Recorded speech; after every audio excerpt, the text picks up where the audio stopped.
আমার কবিতার নাম হচ্ছে এই আমি। লিখেছেন আপনাদেরই খুব কাছের মানুষ শরীফুল আলম।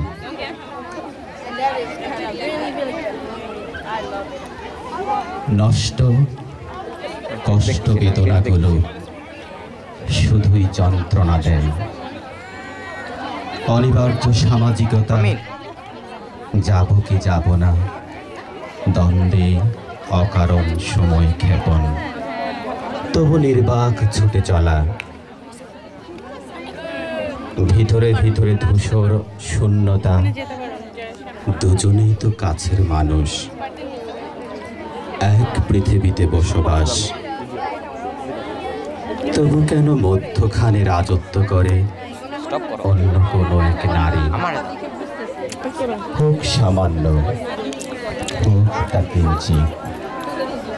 এসো মিলেমিশে একবার জিজ্ঞেস করি, হে পুরোহিত, পোপ, পাদ্রী কিংবা নবীকে, কিভাবে পাপ হলে শাস্তি হয়?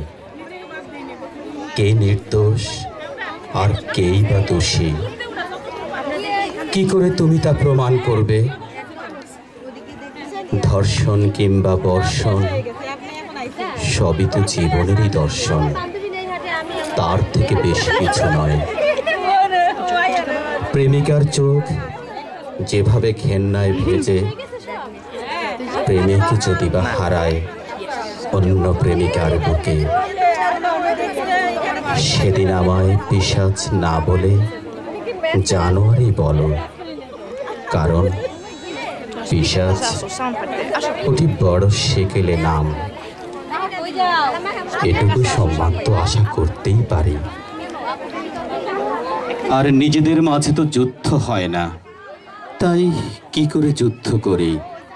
তবে এইটুকু জেনে রেখো, কবিতা আমার খেলার সাথী। কবিতাকে আমি যতই বলি ও আমার কেউ না, এও এক ভুল ভেবে মরা।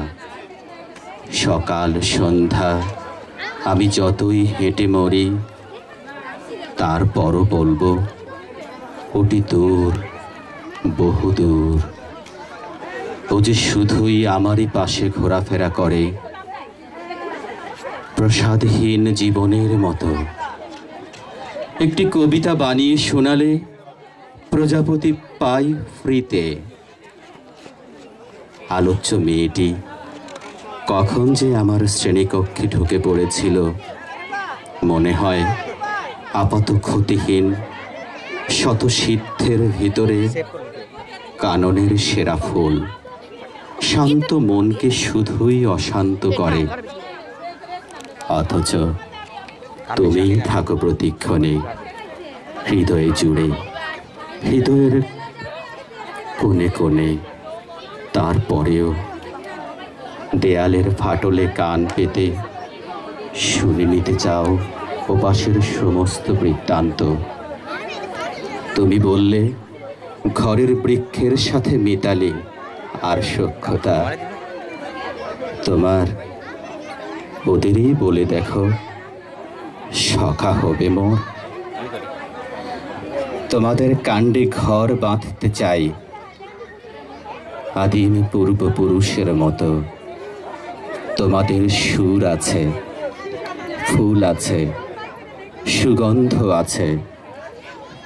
মানুষের ওসবের বড় বেশি অভাব। ধন্যবাদ সবাইকে।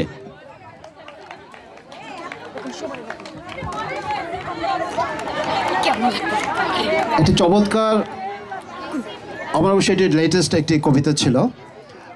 এই কবিতাটি হয়তো আমি যদি আবৃত্তি করতাম ঠিক এতটা শ্রুতিমধুর হতো কিনা